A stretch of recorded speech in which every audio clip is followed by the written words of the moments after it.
Assalamualaikum warahmatullahi wabarakatuh.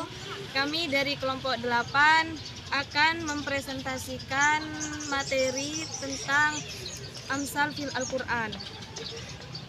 Perkenalkan, nama saya Firda Azratul Jannah yang akan bertugas sebagai moderator sekaligus pemateri ketiga. Dalam diskusi materi Amsal fil Al-Quran, adapun anggota kelompok saya, pemateri pertama Putri Lania Syari dan pemateri kedua Mustafida. Langsung saja penyampaian materi pertama, saya persilahkan untuk Putri Leni membacakan materi yang pertama. Materi pertama ialah pengertian al-amsal. Al-amsal secara etimologi adalah bentuk jamak dari kata masal dan kata misal, yang berarti misal, perumpamaan atau sesuatu yang menyerupai dan bandingan. Sedangkan secara etimologis, amsal adalah suatu ungkapan perkataan yang disampaikan dengan perkataan yang lain untuk memperjelas salah satu yang lain. Amsal menurut asal katanya berarti masal dan an-nazir atau yang serupa dan sebanding. Amsal atau perumpamaan dalam bahasa Arab disebut al-misal, bentuk jamak dari masal. Kata masal, misal, dan masil adalah sama dengan kata syabah, sib, dan sabih, baik lafaz maupun maknanya, dan berarti perumpamaan ibarat tamsil. Selanjutnya saya persilahkan untuk pemateri kedua. Syarat dan rukun amsal.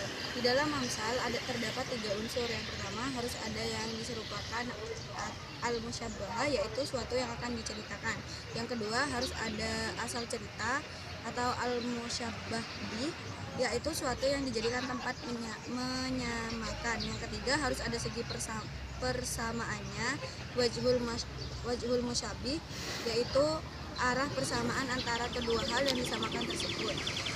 Contoh, dalam bahasa Indonesia, wanita itu seperti rembulan, wajahnya bersinar dan memukau.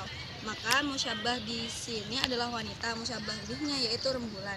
Dan wajhul musyabbih adalah kecantikan wajah si wanita sama seperti keindahan rembulan. Syarat-syarat sahnya amsal yaitu 1. Bentuk kalimatnya harus ringkas. Yang kedua, isi maknanya harus mengena dengan tepat. Dan yang ketiga, perumpamaannya harus baik. Dan yang keempat, kinayahnya harus tepat. Macam-macam amsal dalam Al-Quran dan contohnya. Macam-macam amsal itu ada 3.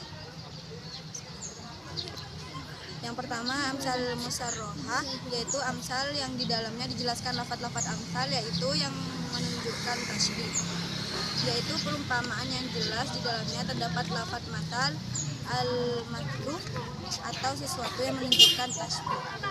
Yang kedua, amsal kaminah, yaitu amsal yang tidak dinyatakan atau ditegaskan dalam lafaz matal, atau akan tetapi amsal ini menunjukkan makna yang indah, simpel, logis, dan bersifat universal serta menunjukkan perumpamaan. Yang ketiga, amsal mursalah.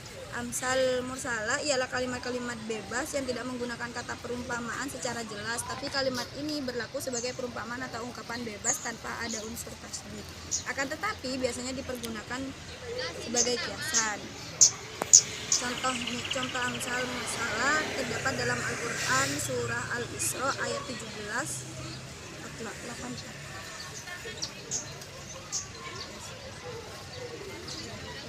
Dan saya sebagai pemateri ketiga akan membahas tentang tujuan dan hikmah pengungkapan al-amsal dalam Al-Quran.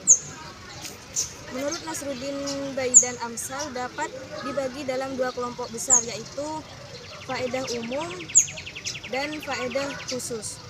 Faedah umum adalah amsal yang menggambarkan berita yang abstrak dalam bentuk konkret sehingga seakan-akan dapat diraba atau dipegang, seperti perumpamaan Al-Quran terhadap hapusnya pahala berinfak bagi mereka yang ria dengan menggambarkan bagaikan batu licin yang di permukaannya tertutup oleh tanah.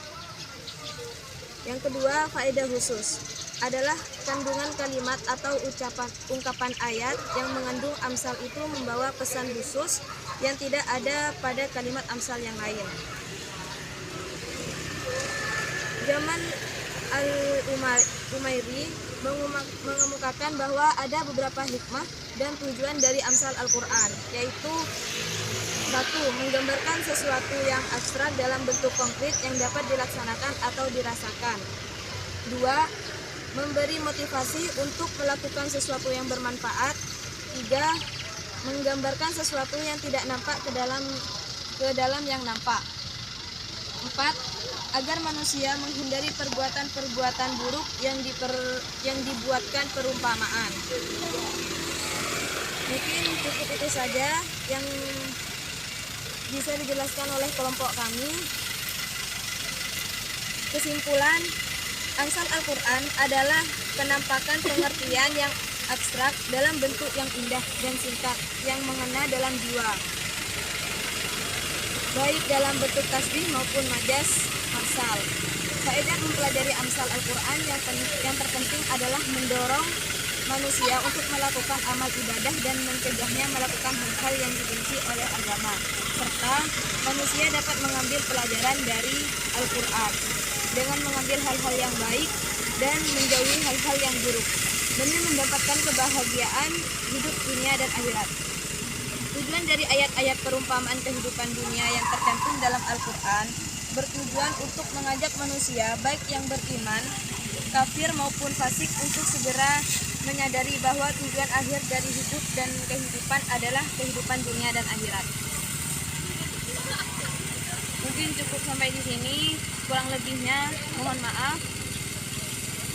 Wassalamualaikum warahmatullahi wabarakatuh.